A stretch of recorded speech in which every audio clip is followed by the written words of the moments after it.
Alors, l'exercice 3 de ce premier DS, donc je vous ai dit que je ne faisais pas de correction de l'exercice 2 parce que c'est un exercice que je vous ai donné pendant les vacances, donc vous avez déjà une correction en ligne. Alors, il y a deux questions, je crois, dont l'intitulé changeait, mais en fait, c'était pour vous donner la réponse dans la question et que vous ne soyez pas bloqué pendant le DS.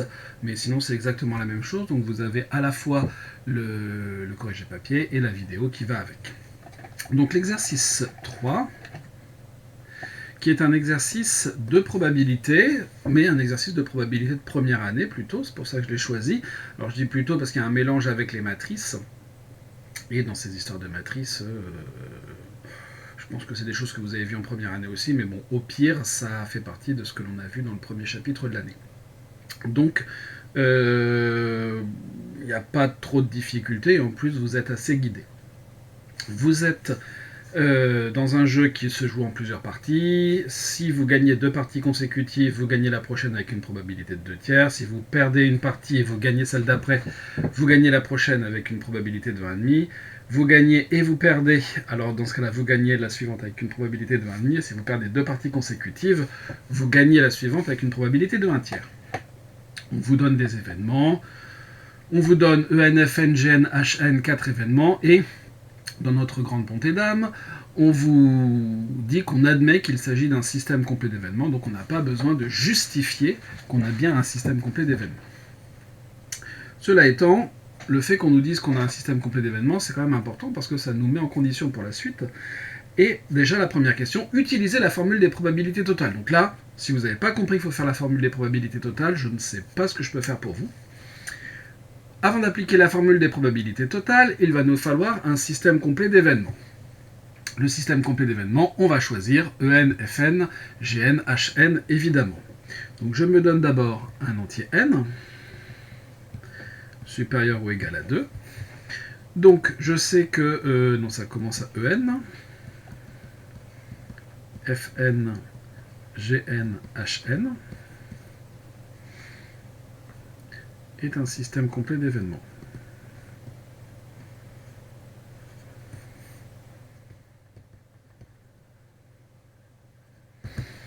Très bien, pas de problème. Je peux donc appliquer la formule des probabilités totales.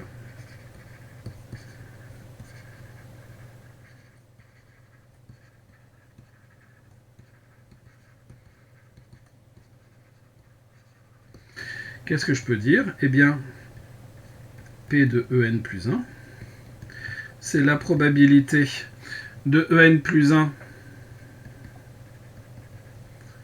Alors, oui, je vais noter ça comme ça. Inter EN, plus la probabilité de EN plus 1 inter, le deuxième c'est Fn, plus la probabilité de EN plus 1 inter Gn, plus la probabilité de EN plus 1 inter Hn.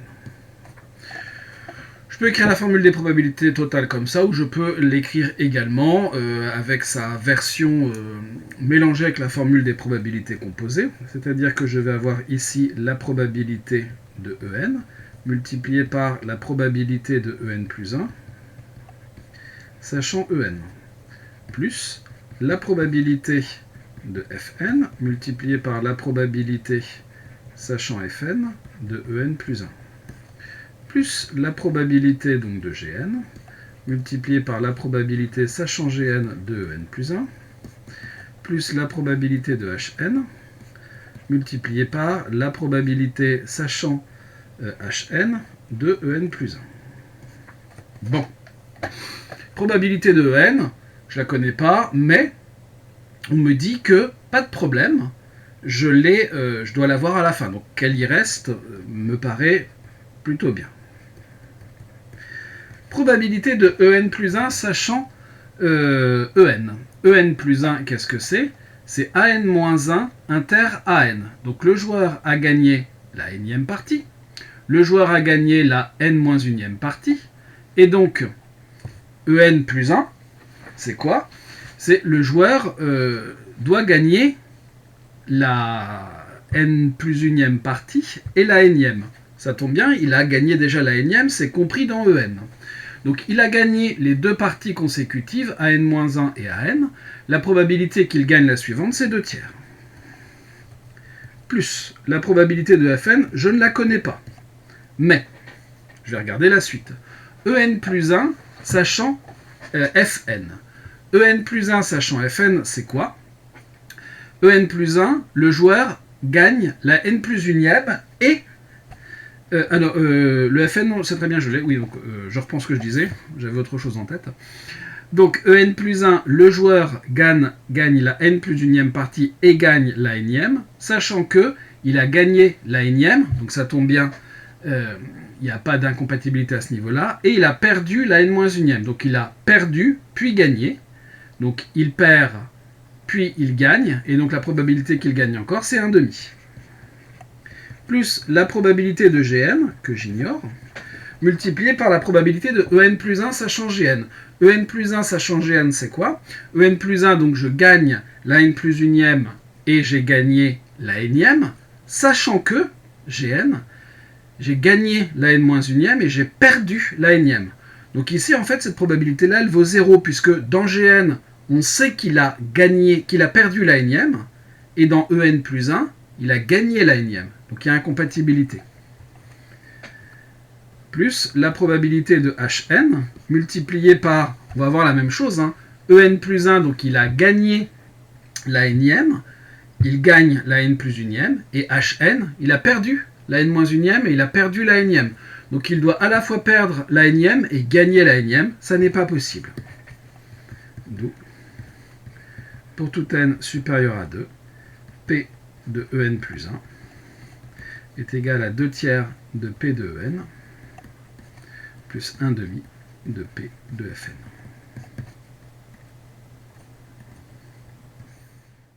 Hop.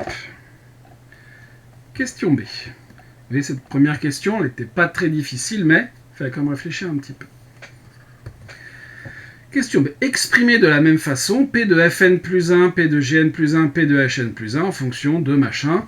Alors ici, il y a exprimé de la même façon, ce qui sous-entend qu'on va utiliser la même méthode, mais sans forcément tout justifier. Donc, si j'écris la même chose, je vais écrire donc de même. P de Fn plus 1. Ça sera, je vais utiliser le même SCE, P de En, multiplié par P, sachant En, de Fn plus 1. Plus P de Fn, multiplié par P sachant Fn, de Fn plus 1. Plus P de Gn, multiplié par la probabilité sachant Gn, de Fn plus 1.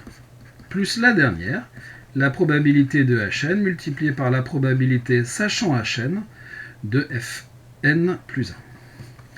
Et on va faire le même travail qu'auparavant. P de En, je ne sais toujours pas ce que c'est. Fn plus 1 sachant En. Donc Fn plus 1, je dois gagner la n plus unième et perdre la énième. Sachant Fn, sachant que j'ai perdu la n moins unième et que j'ai gagné la énième. Donc je dois à la fois gagner la énième et perdre la n plus unième, donc ça va faire 0. Le suivant, P de Fn, multiplié par Fn plus 1 sachant Fn. Je suis en train de me dire que j'ai fait Fn plus 1 sachant Fn ici. Mais ça ne change rien en fait, ça faisait 0 aussi pour la première. Donc Fn plus 1 sachant Fn, Fn plus 1 sachant Fn, donc Fn plus 1, c'est toujours pareil, je gagne la n plus unième, je perds la énième, sachant que j'ai gagné la énième et j'ai perdu la n moins unième, donc 0 puisque je dois à la fois gagner et perdre la énième. Plus la probabilité de Gn, multiplié par la probabilité de Fn plus 1 sachant Gn. Donc Fn plus 1, je gagne la n plus unième, j'ai perdu la énième. Gn, j'ai perdu la énième et j'ai gagné la n moins unième. Donc je dois, j'ai perdu, puis j'ai gagné, et enfin je dois à nouveau gagner. Donc 1,5. plus la dernière P de Hn, multiplié par Fn plus 1, sachant Hn. Alors Fn plus 1, je gagne la n plus unième, j'ai perdu la nème, sachant que j'ai perdu les deux précédentes. Donc j'ai perdu 2 parties consécutives et je dois gagner la suivante, c'est 1 tiers. Donc finalement, pour tout n supérieur ou égal à 2, la probabilité de Fn plus 1, c'est 1 demi de P de Gn plus 1 tiers de P de Hn.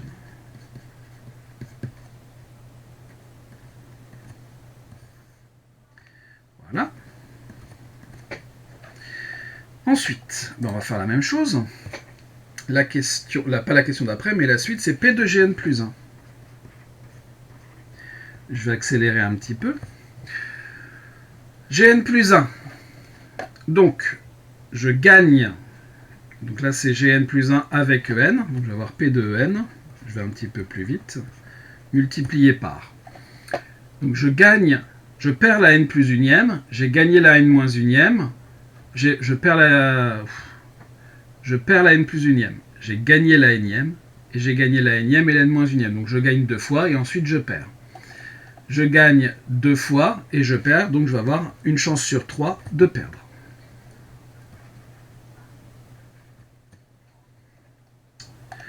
Voilà. Plus quoi plus P de Fn multiplié par. Donc Gn plus 1, je perds la n plus unième, j'ai gagné la nième. Fn, j'ai gagné la nième et j'ai perdu la n moins unième. Donc j'ai perdu, j'ai gagné et je dois encore perdre. J'ai perdu, j'ai gagné et je dois encore perdre, donc 1 demi. Plus P de Gn multiplié, alors Gn plus 1, donc je dois perdre la n plus unième, j'ai gagné la n moins unième, sachant que j'ai perdu la n moins unième, donc 0, plus P de Hn, multiplié par, je dois gagner la n plus unième, je dois perdre la n plus unième, sachant que j'ai gagné la nième, mais en même temps j'ai perdu les deux précédentes, donc ça ne va pas, c'est 0. Donc pour tout n supérieur ou égal à 2, P de Gn plus 1, on s'y perd assez vite, est égal à 1 tiers de P de En plus 1 demi de P de Fn.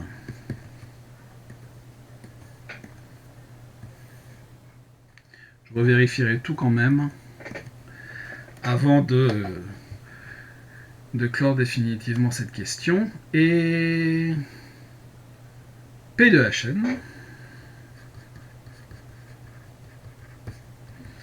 Donc j'ai P de En. Hn, je dois perdre. En, j'ai gagné. Donc c'est pas possible. Ensuite, P de Fn multiplié par. Je dois perdre la n plus unième. Perdre la nième, sachant que j'ai gagné la nième, donc ça va être 0. Plus P de Gn multiplié par. Donc, je perds la n plus unième, j'ai perdu la nième, et j'ai gagné la n moins unième. Donc j'ai gagné, j'ai perdu, et je dois perdre à nouveau, c'est 1 demi. Plus P de Hn multiplié par, là c'est quand on perd tout. Donc j'ai perdu 2 parties consécutives, et je dois encore perdre la suivante, 2 tiers. D'où, pour tout n supérieur à 2, P de Hn plus 1 est égal à 1 demi de P de Gn plus 2 tiers de P de Hn.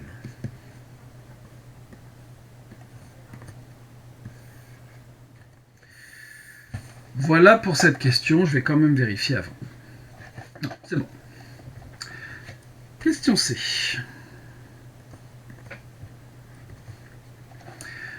Pour tout entier naturel ou égal, on pose UN. Alors en fait, la question C, il n'y a rien à faire. Bon. Vérifier que UN plus 1 égale M fois UN, où M est égal à cette matrice-là. Donc je me donne N appartenant à... J'ai oublié le N. n supérieur à 2.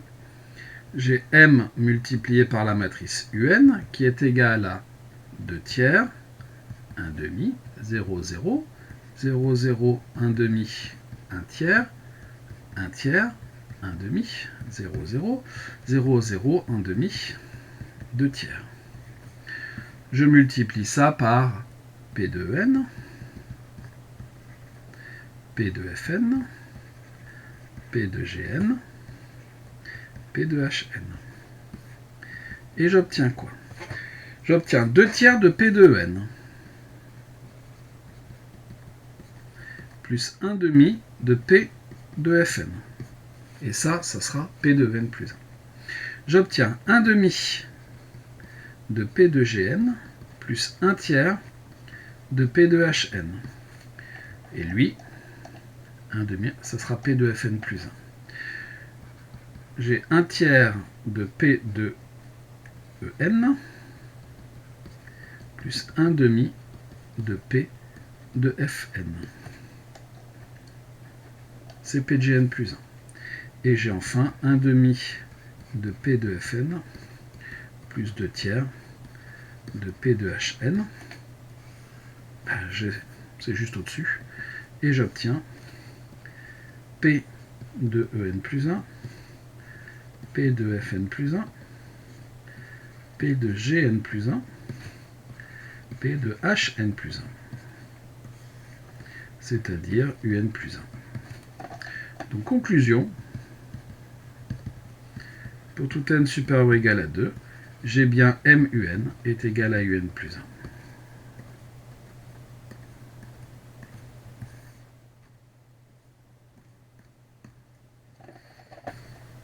1. Hop. Question 2. 2A, soit P et Q, calculer P multiplié par Q et en déduire que P est inversible. Bon, bah, un petit peu de calcul matriciel. Hein.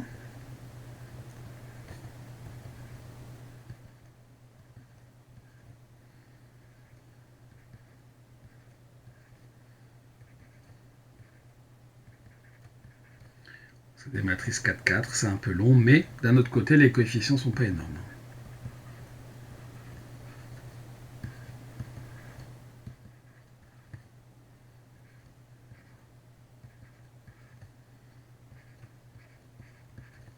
Alors, qu'est-ce qu'on doit trouver? On doit en déduire que la matrice est inversible. Donc il y a toutes les chances, soit qu'on tombe directement sur l'identité, soit qu'on tombe sur un multiple de l'identité, parce que ça sera la seule façon d'en déduire que P est inversible, et en même temps de donner son inverse, qui sera forcément lié à la matrice Q. Donc voilà ce que l'on attend. Maintenant, peut-être qu'on va avoir complètement autre chose, hein, mais bon, ça m'étonnerait. Moins 1 plus 2, 1. 1 plus 6, ça nous fait 7, et 3, 10. Donc, avec un peu de chance, ça sera 10 fois l'identité. Moins 3, moins 6, plus 6, ça nous fait 0. Donc, ça paraît bien parti. 3, moins 3, 0. Moins 3 plus 3, 0. 1, 3.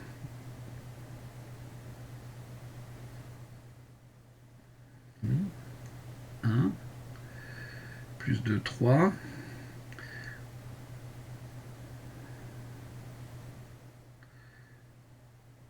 3 et 6, 9. 9 et 3, 12. Ça, c'est étonnant. C'est très étonnant. Pourtant, j'ai vérifié la matrice avant. Bon. Avec des coefficients positifs. Donc, 2.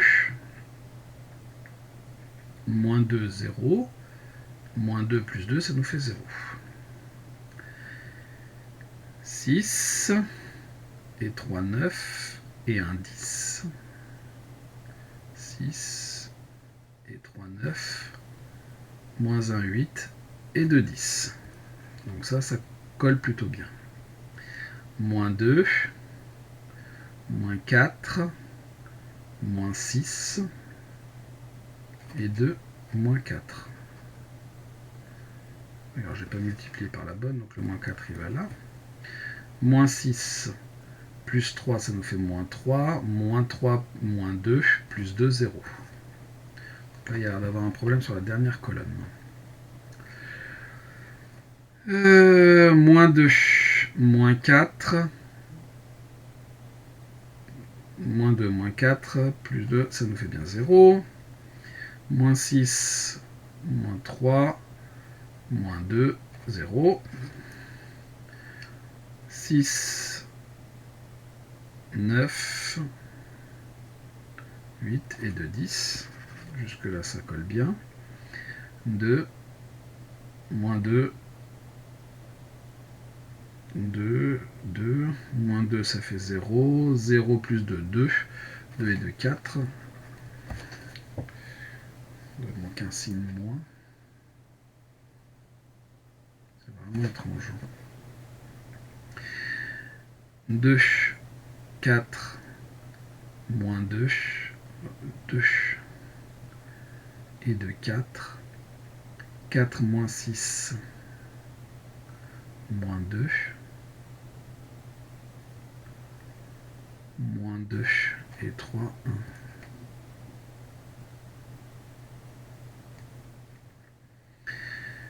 3, 0, moins 3, 0.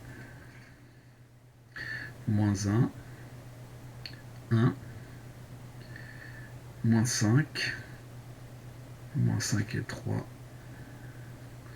moins 2, je sais pas ce que j'ai là tout autour de une colonne, moins 3, 0, plus 3, moins 3, moins 6, moins 3, moins 6, moins 3, 3, 0, ça marche. Le 1 là il me semble quand même bizarre. 1, 3, moins 6, ça fait 0. C'est juste une erreur de calcul. Je pense qu'il doit y avoir une erreur dans la dernière colonne.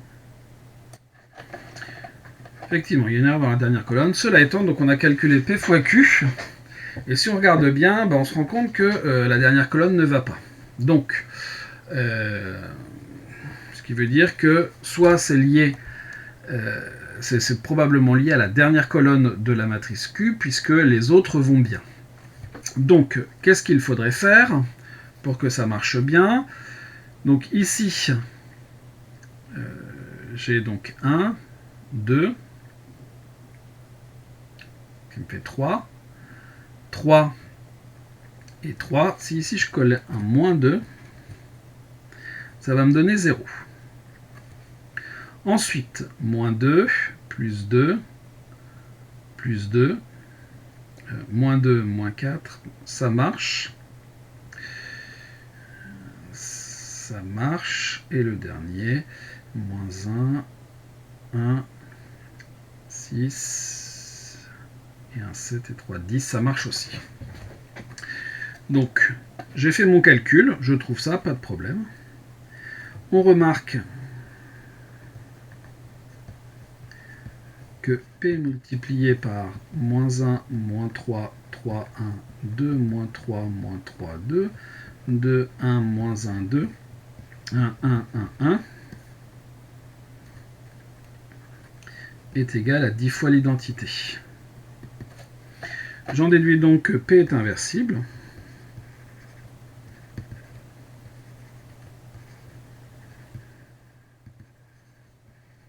Et P-1 est égal à 1 dixième de cette matrice.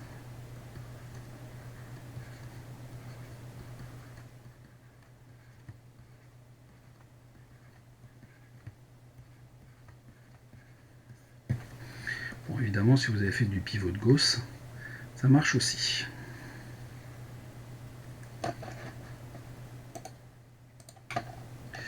Et voilà pour cette question 2A.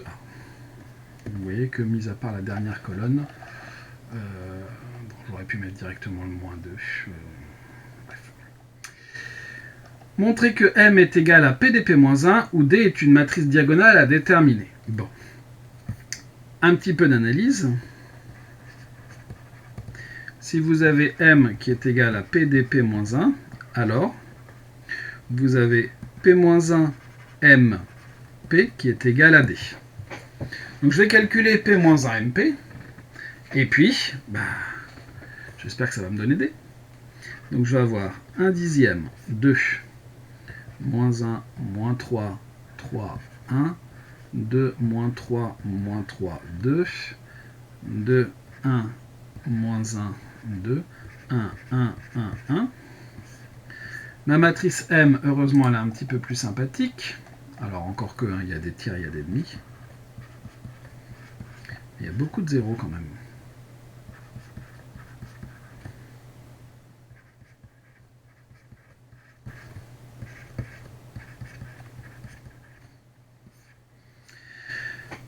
Et ma matrice P,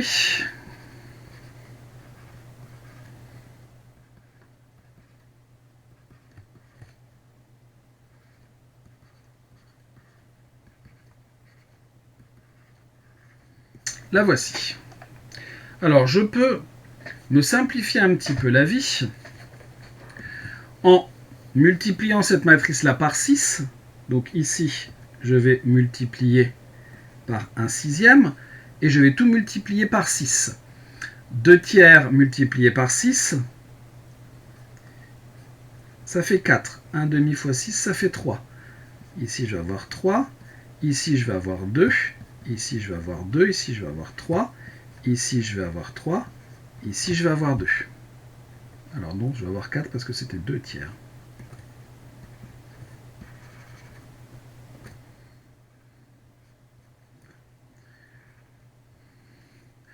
Alors je fais ça pour ne pas réécrire les matrices, mais ce faisant, je n'ai plus que des nombres entiers.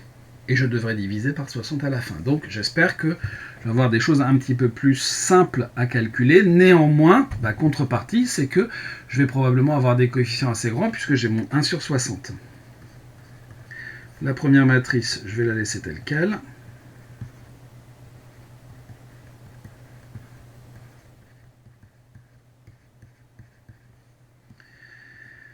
Alors, 4 moins 6, ça me fait moins 2. 0, 0. 4 moins 3, ça me fait 1. 0, 0. 12 moins 3, ça me fait 9. 12 plus 6, ça me fait 18. Coefficient un peu gros. 0, 0, moins 6, 6 moins 2, ça me fait 4. 0, 0, moins 3 plus 2, donc moins 1. 0, 0, 3 moins 6, ça me fait moins 3. 0, 0, 6 et 6, 12.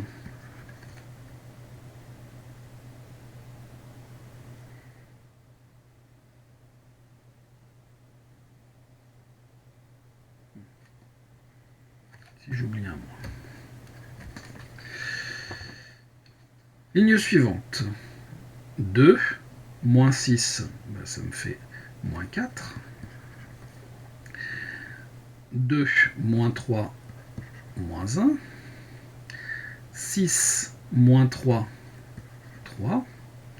6 plus 6, 12. 0, 0, 6, moins 4, 2.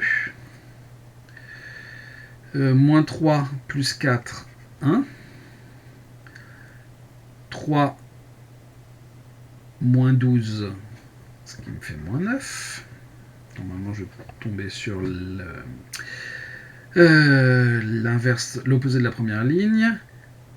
6 et 12, 18. C'est bien ça.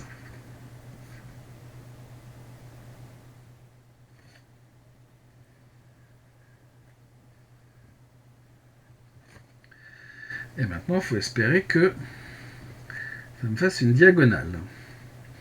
Alors, 2 moins 12, ça me fait moins 10.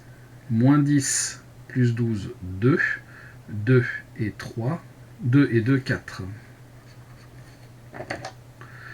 Le deuxième coefficient, moins 1.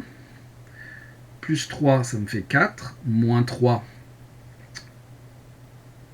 plus 1. C'est pas beau. je reprends. Moins 1. Moins 1 plus 3. Moins 1 plus 3, ça me fait que 2. 2 moins 3, ça me fait moins 1. Et un 0, c'est bon. C'est juste une erreur de calcul. La colonne d'après. Moins 9, plus 9, 0. Plus 9, moins 9, 0. Moins 18. Moins 18. Alors, moins 3 fois 12 plus 3 fois 12 plus 18. Ben, en fait, ça se passe bien parce que, vu la tête des coefficients, on obtient bien 0, sans faire forcément les calculs. Ensuite, 2, moins 2 et 2, moins 4 et moins 4, ça va bien se passer, ça va faire 0 même sans calculer. Il y a une espèce de forme de symétrie. 2, 2 plus 3, 5, 5 et 3, 8, 8 et 2, 10. La ligne d'après. Le 2 avec le 9, le 2 avec le moins 9, moins 3, je vais bien avoir 0. Et ici, même chose, vous voyez que j'ai 2, moins 3, 2. Ici, c'est pas aussi simple, mais ça fonctionne parce que 2 fois 18, ça fait 36, et que 3 fois 12, ça fait 36. Donc 2 fois 18, 2 fois 18, ça me fait 4 fois 18, 2 fois 36, 72. 72 moins 6 fois 12, 72, ça fait 0. Ensuite, la suivante. Donc là aussi, on a une certaine forme de symétrie. 2 avec moins 2 avec 2, hop, ça marche bien, ça me fait 0. Ensuite, bah, j'ai même chose, une symétrie, donc on va avoir 0. Là, 2 fois 9, 18. 18 moins 3, 15. 15 moins 3, 12. 12, 12 plus 18, ce qui me fait 30. 2 avec 18, moins 2 avec 18, hop, hop, ça marche, j'ai bien 0. Ensuite, la dernière. Bah, comme c'est que des 1, j'ai 1 qui est multiplié à la fois par 4 et moins 4, par 2, moins 2, 0. Même chose ici. Même chose ici. Et là, il faut que j'ajoute toute cette petite ligne-là. Donc 18 et 18, 30, et 30, 60. Et donc je trouve bien une matrice diagonale avec un quinzième, 0, 0, 0, 0, un sixième, 0, 0, 0, 0, un demi, 0, 0, 0, 0, 1. J'en conclus que nous, M est bien égal à P, d'où P moins 1 M, P égale D. Donc D M est égal à P D P moins 1, où D est la matrice pas sympathique qui est là. 1 quinzième 0, 0, 0, 0, 1 sixième 0, 0, 0, 0, 1 demi 0, 0, 0, 0, 1.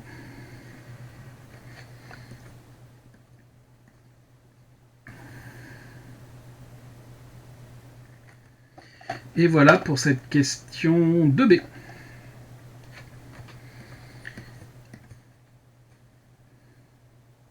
Question 3.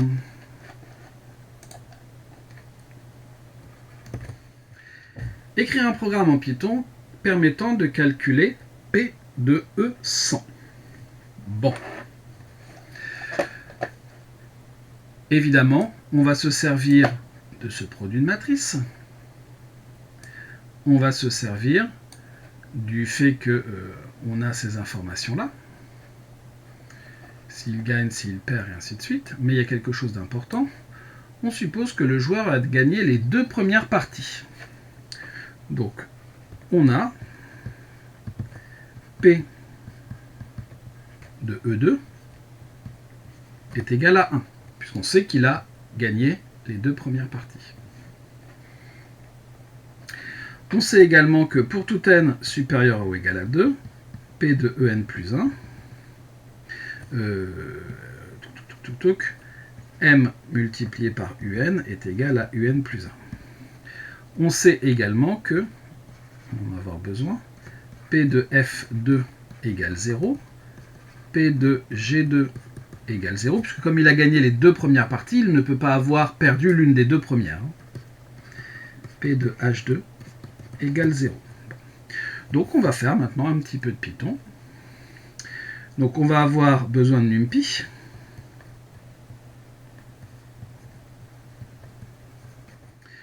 Je vais faire ma première matrice. np.array. Donc ma matrice M, elle est ici. 2 tiers, 1 demi, 0, 0. 0, 0, 1 demi, 1 tiers. 1 tiers, 1 demi, 0, 0. Et enfin, 0, 0, 1 demi, 2 tiers. Ma matrice M, elle est faite. Je vais également avoir besoin de ma matrice UN. Je vais l'appeler U en fait. U égale np.array 1, 0, 0. Décidément, je vais mettre la virgule là où il ne faut pas, 0. Voilà. Et maintenant, je vais faire une boucle qui va calculer ce qu'il me faut. For k in range de 2, et je vais aller jusqu'au rang n. Est-ce que je vais aller... Non, il faut que je m'arrête à n. Comme ça, il va faire le produit une dernière fois. U égale, alors np.dot mu, ou alors U égale m arrobase u. Si je mets donc n égale 3, il va passer dans la boucle une fois, donc il me calculera bien U3, ça fonctionne. Alors pas 2n, mais 200. Et puis, à la fin, on peut afficher U.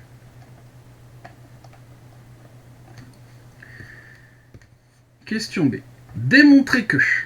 Donc là, on attend une démonstration par récurrence, soit n appartenant à n. On note Pn, m puissance n est égal à P d puissance n, P-1. Pour n égale 0, m puissance 0, c'est l'identité. P d puissance 0, P-1, c'est P I4, P-1, c'est-à-dire P, P-1, c'est-à-dire I4. J'en déduis que P0 est vrai.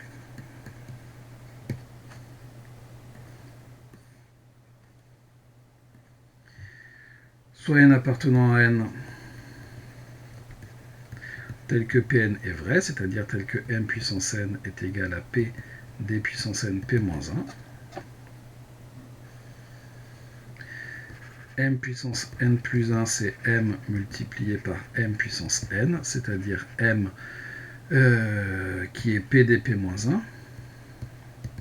C'est la question de B. Multiplié par P d puissance n P-1, c'est la question, c'est l'hypothèse de récurrence. Et donc je vais avoir P d puissance n P-1, c'est-à-dire P d puissance n P-1. Donc j'en déduis que Pn plus 1 est vrai.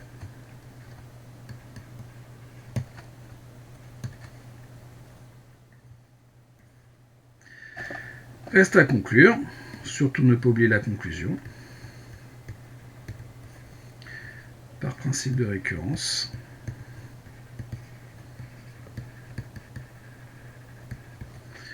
pour tout n appartenant à n, vous avez m puissance n qui vaut P d puissance n P-1.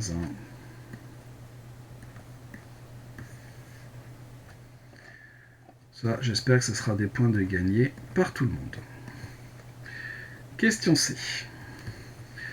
Démontrer que pour tout n supérieur à 2, un est égal à m puissance n-2 multiplié par u2. Si on veut le faire proprement, là aussi, c'est une récurrence. Soit n supérieur ou égal à 2, on note Pn, un est égal à m puissance n-2 u2. En fait, c'est ce qu'on a utilisé implicitement dans la question 3a. Alors, pas tout à fait, on a fait tous les calculs, mais en fait, on a calculé m puissance n-2. Pour n égale 2, vous avez, je vais dire que m puissance 2 moins 2 u2, ça sera donc m puissance 0 u2, c'est-à-dire i4 u2, c'est-à-dire u2. Donc P2 est vrai.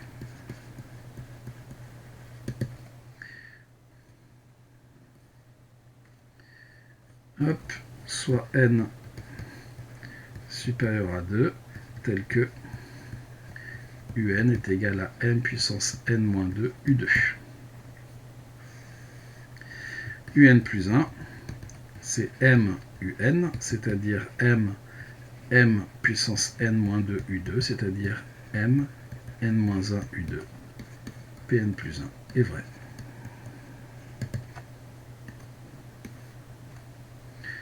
Petite conclusion pour finir. Par principe de récurrence.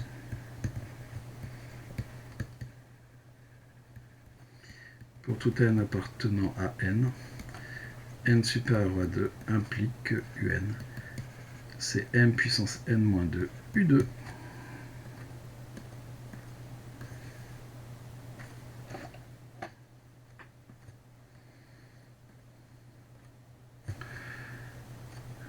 Question D. Pour tout entier naturel supérieur à 2, donner la première colonne de Mn, puis en déduire P de En, P de Fn, P de Gn, P de Hn. Bon. M puissance n, M puissance n, c'est P D puissance n, P moins 1. Je vais directement à la page d'à côté. On peut laisser ça comme ça. C'est-à-dire la matrice P, elle est là. Donc 1, 1, 3, 3. Moins 2, moins 1, moins 1, 2. 2, moins 1, 1, 2, moins 1, 1, moins 3, 3.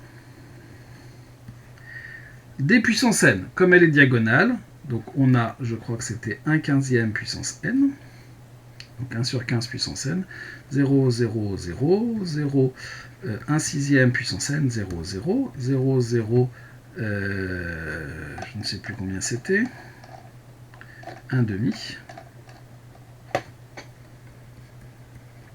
et 0, 0, 0, 1, multiplié par, alors, je mets mon dixième ici, moins 1, moins 3, 3, 1, 2, moins 3, 2, 2, 1, moins 1, moins 2, 1, 1, 1, 1.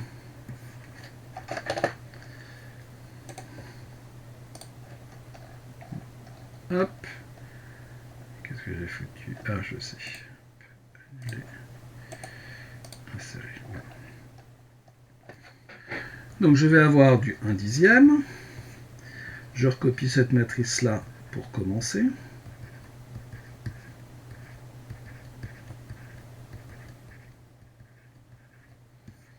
Ensuite, il va falloir que je multiplie mes matrices. Bon.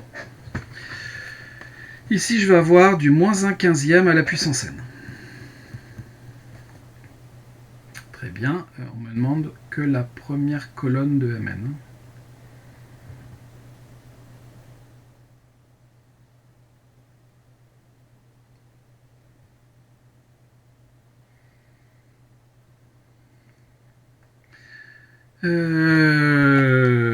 Donc, ça, c'est bon.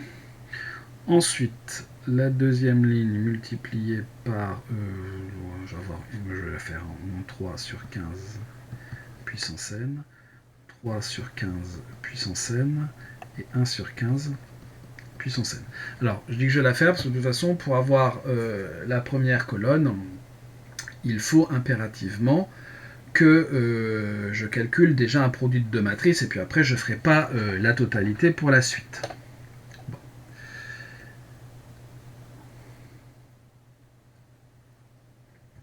Ensuite, ma deuxième ligne. Donc, je vais avoir 2 sur 6 à la puissance n, moins 3 sur 6 à la puissance n, moins 3 sur 6 à la puissance n, 2 sur 6 à la puissance n. Donc j'ose espérer que vous n'avez pas simplifié. Ensuite, je vais avoir 2 sur 2 puissance n, 1 sur 2 puissance n, moins 1 sur 2 puissance n, moins 2 sur 2 puissance n. Et la dernière, bah, j'ai 1, 1, 1, 1. Voilà. Alors on pourrait en fait calculer toute la matrice sans problème.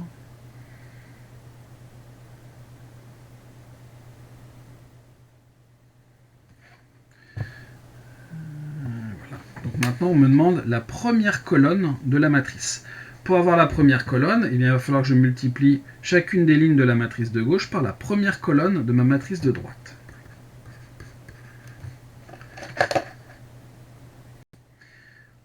Donc ensuite, la première colonne. Donc je vais avoir moins 1 sur 15 puissance n, plus 2 sur 6 puissance n, plus 6 sur 2 puissance n, plus 3. C'est ça. Ensuite, la deuxième, je vais avoir 2 sur 15 puissance n, moins 2 sur 6 puissance n, plus 3 sur 6 puissance n. Non, je suis en train de faire n'importe quoi. Donc si je vais avoir moins 2 sur 2 puissance n, plus 2. N'oublie pas que tout ça, ça sera multiplié par un dixième. Ensuite, moins 2 sur 15 puissance n, moins 2 sur 6 puissance n, plus 2 sur 2 puissance n, plus 2. 1 sur 15 puissance n, plus 2 sur 6 puissance n, moins 6 sur 2 puissance n, plus 3.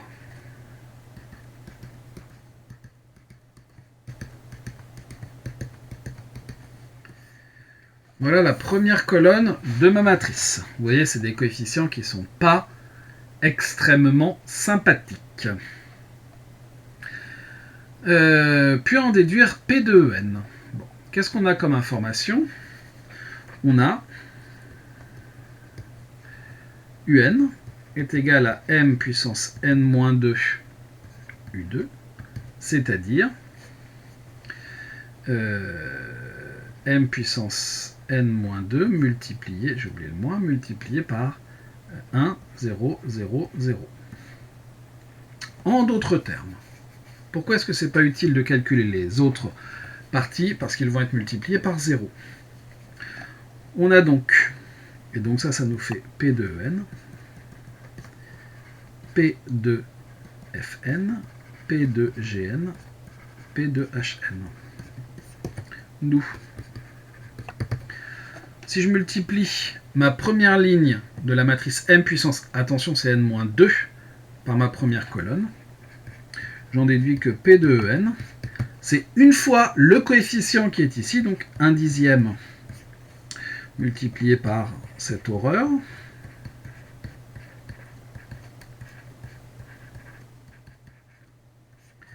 plus 0 fois le reste. Voilà pourquoi on n'a pas besoin des autres. P de Fn, ça sera là aussi 1 dixième, multiplié par la même chose en fait.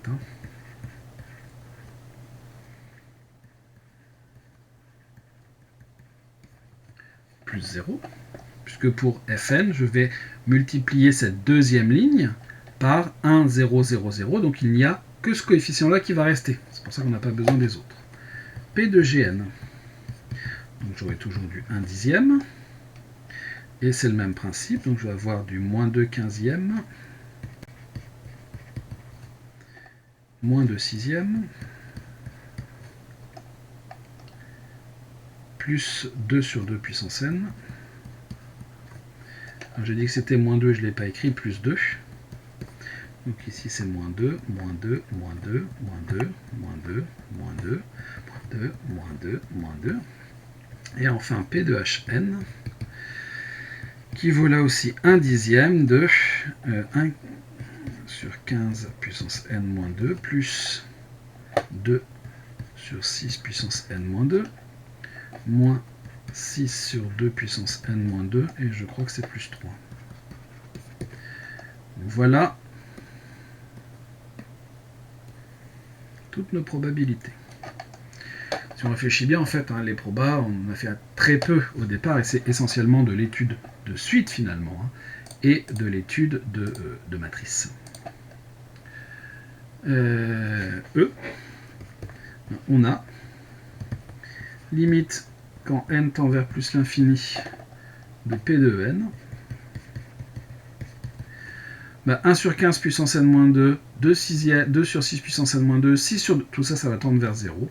Vous avez ici donc 3 dixièmes. P de Fn, vous allez avoir 2 dixièmes, donc 1 cinquième.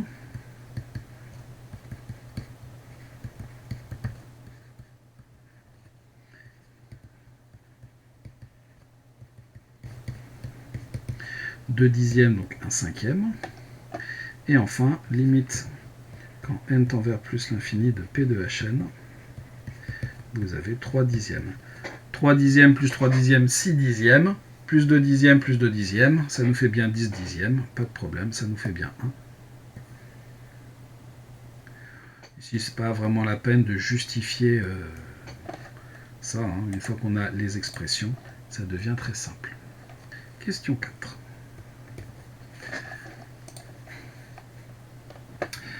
Pour tout entier naturel k, on note xk la variable aléatoire qui vaut 1 si le joueur gagne la kème partie et qui vaut 0 sinon. x1 et x2 sont donc deux variables certaines, puisque 5 sont certaines égale à 1. Alors là aussi, la 4a, vous n'avez rien à faire. Hein. 4b, pour tout entier naturel supérieur ou égal à 2, exprimez ak en fonction de ek et fk.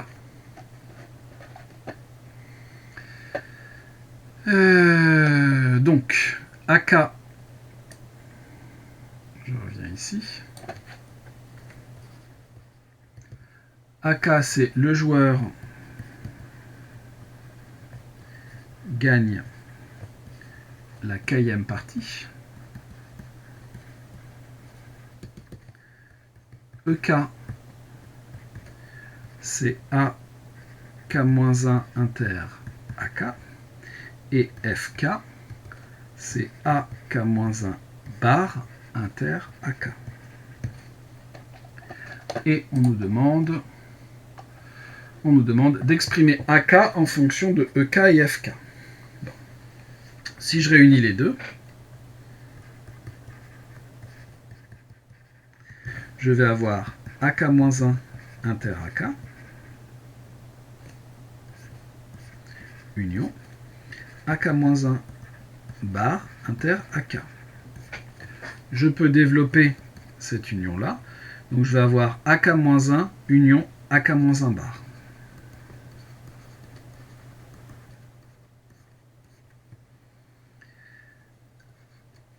Inter AK-1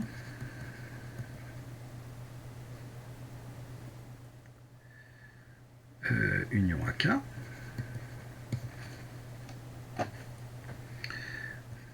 Inter AK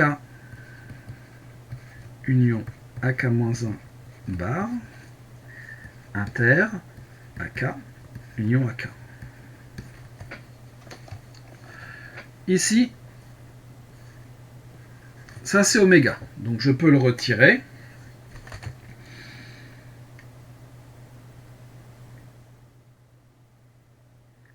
Je suis étonné de l'avoir 2 fois. Non, c'est normal. Ici, j'ai oméga aussi, donc comme c'est une intersection, je peux le retirer. Ici, ça c'est AK.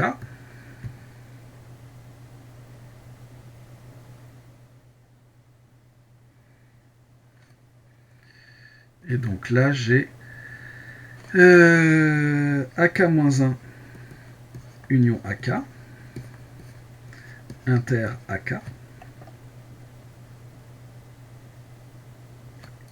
c'est-à-dire AK-1 inter AK, union AK inter AK qui nous fait AK. Et bien ça en fait c'est la même chose que AK, puisque cette partie-là est incluse dans AK. Donc vous faites une partie de AK union AK, c'est AK. Alors, il y a peut-être plus, il y a peut-être plus simple pour le démontrer, mais en tout cas voilà une façon de le faire.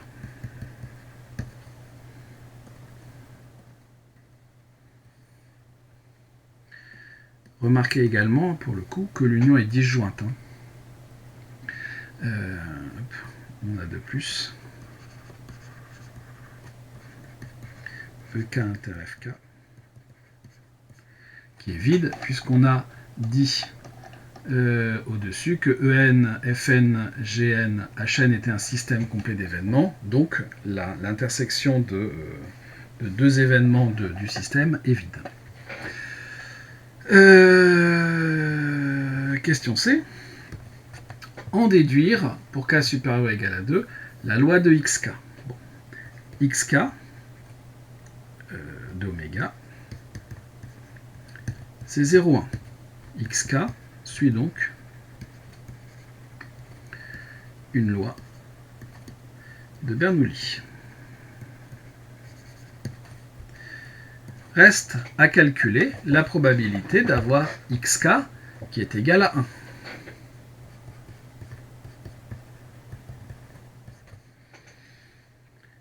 Avoir xk qui vaut 1, c'est quoi? En fait, c'est avoir AK. Xk égale 1 si le joueur gagne la kème partie. Gagner la kème partie, c'est justement l'événement AK. C'est-à-dire la probabilité de EK union FK. C'est-à-dire la probabilité de EK plus la probabilité de FK. C'est-à-dire, on les a,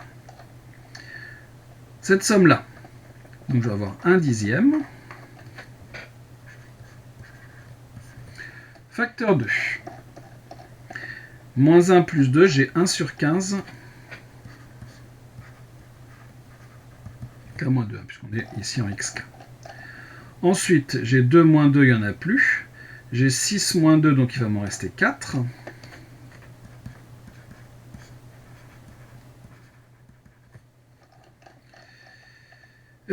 Et 3 plus 2, ça me fait 5.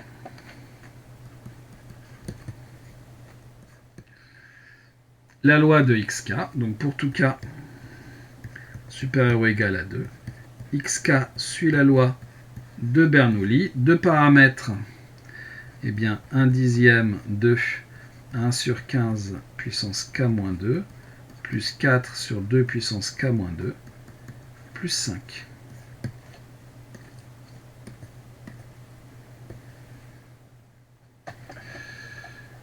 Et bien on a terminé. On a terminé cette question, il en reste encore un petit peu. Question 5. 5a, Sn, la variable égale au nombre de parties gagnées par le joueur lors des n premières parties. Calculer P de Sn égale 2 en distinguant les cas n égale 2, n égale 3 et n supérieur ou égal à 4. Bon, bah très simple, pour les deux premières en tout cas. Si n est égal à 2, P de Sn, P de S2 égale 2, vaut 1. Ça, c'est réglé puisque le joueur a gagné les deux premières parties. Pas de problème. Ensuite, pour n égale 3, P de S 3 égale 2. Ben, comme il a déjà gagné les deux premières parties, ça veut dire quoi? Ça veut dire que vous avez du A1 et du A2 et du A3 bar. C'est-à-dire que vous avez P de A1 inter A2 multiplié par P de A3 bar, sachant A1 et A2. C'est-à-dire A1 inter A2, ça vaut 1, multiplié par la probabilité qu'il perde, sachant qu'il a gagné les deux premières parties. Il gagne, s'il a gagné deux parties consécutives, il gagne la prochaine avec une probabilité de 2 tiers, donc ça va nous faire 1 tiers. Donc ici, P de S3 égale 2 vaut 1 tiers. Et ensuite, qu'est-ce qui se passe après? Eh bien en fait, après, si n est plus grand, ça veut dire qu'il faut qu'il perde tout le temps ses parties. Hein. Si n est supérieur ou égal à 4, vous avez P de Sn égale 2, c'est P de A1 inter A2 et A3 bar et AN bar. Lors des n premières parties. Bon. C'est-à-dire que l'on va avoir quoi? On va avoir P de A1 inter A2 multiplié par P sachant A1 inter A2 de A3 bar multiplié par P sachant A1 et A2 et A3 bar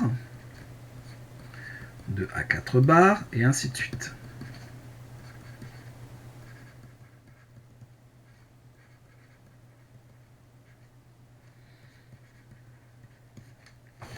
Ça vaut 1.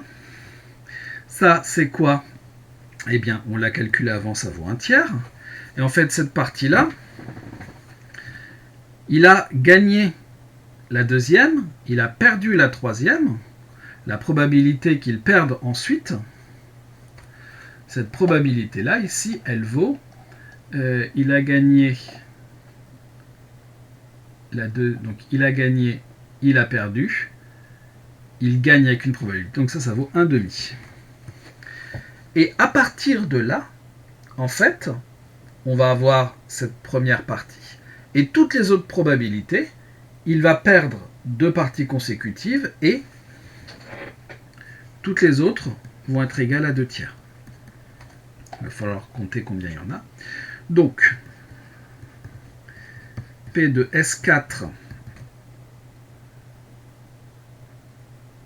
égale 2. Ça va valoir 1 tiers fois 1 demi, 1 sixième. Et ensuite, pour tout n strictement plus grand que 4, P de Sn égale 2. On aura donc 1 sixième multiplié par 2 tiers à une certaine puissance. Donc ici, pour 5, on va avoir n moins 4.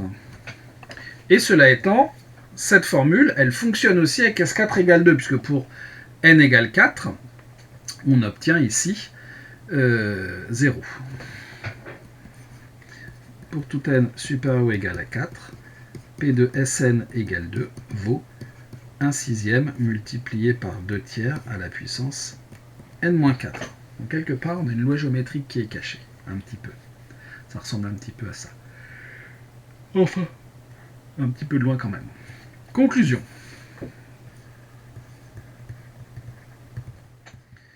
P de S2 égale 2 vaut 1. P de S3 égale 2, on a dit que ça valait 1 tiers. Et pour tout n supérieur ou égal à 4, P de Sn égale 2 vaut 1 sixième multiplié par 2 tiers à la puissance n-4.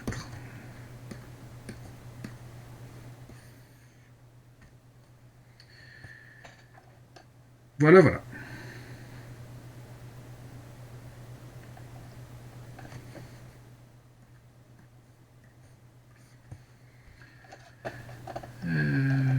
perdu le fil de mon énoncé. Calculer P de Sn égale n. Bon. P de Sn égale n, ça veut dire qu'il gagne toutes ses parties.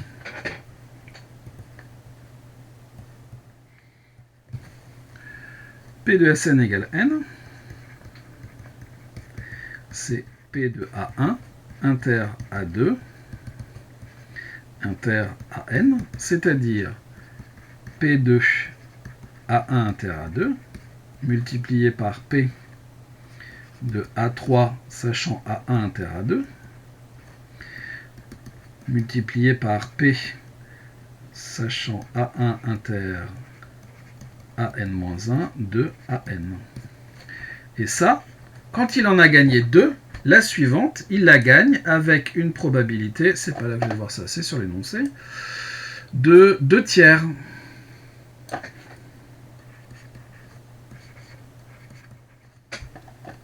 Et celle-là, elle vaut 1. Donc bien sûr, vous avez P de S2 égale 2 qui vaut 1, ça on le savait déjà. Et pour tout n supérieur ou égal à 3, P de Sn égale n vaut 2 tiers à la puissance qui va bien, donc à la puissance n-2, puisqu'on a retiré 2 parties avant. Et ben, ça fonctionne aussi avec 2 en fait, hein, puisque pour 2 ça nous fait 0, ça fait 1, donc voilà.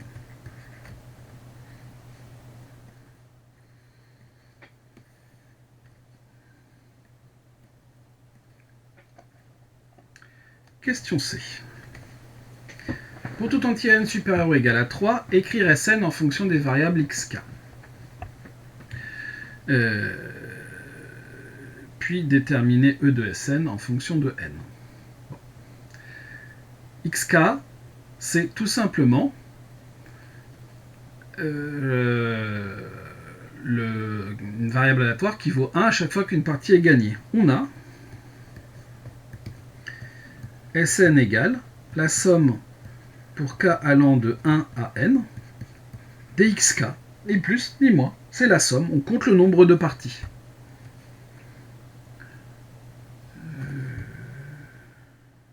Et ça marche, même pour les premières parties, pas de souci. Donc c'est valable pour tout n,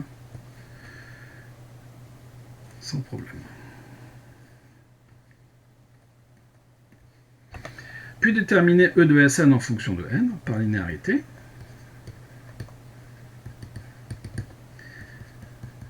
E de Sn, ça sera la somme pour k allant de 1 à n des E de xk, c'est-à-dire 2 plus la somme pour k allant de 3 à n des E de xk. Alors pourquoi je fais ça? Parce qu'il y a les deux premières parties qui sont gagnées, et ensuite, le reste, c'est une binomiale. Une Bernoulli. D'où E de Sn est égal à 2 plus la somme pour k allant de 3 à n d'une Bernoulli dont le paramètre vaut cette chose-là.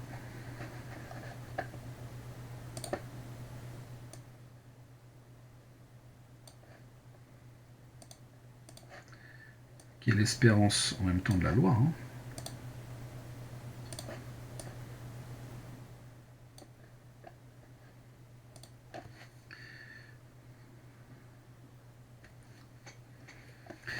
C'est-à-dire 2 plus 1 demi multiplié par n-3 plus 1 plus la somme pour k allant de 3 à n des 1 sur 15 puissance k-2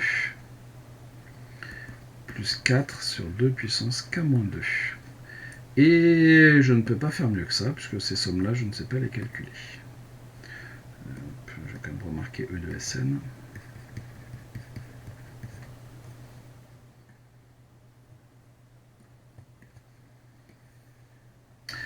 Et voilà pour cet exercice.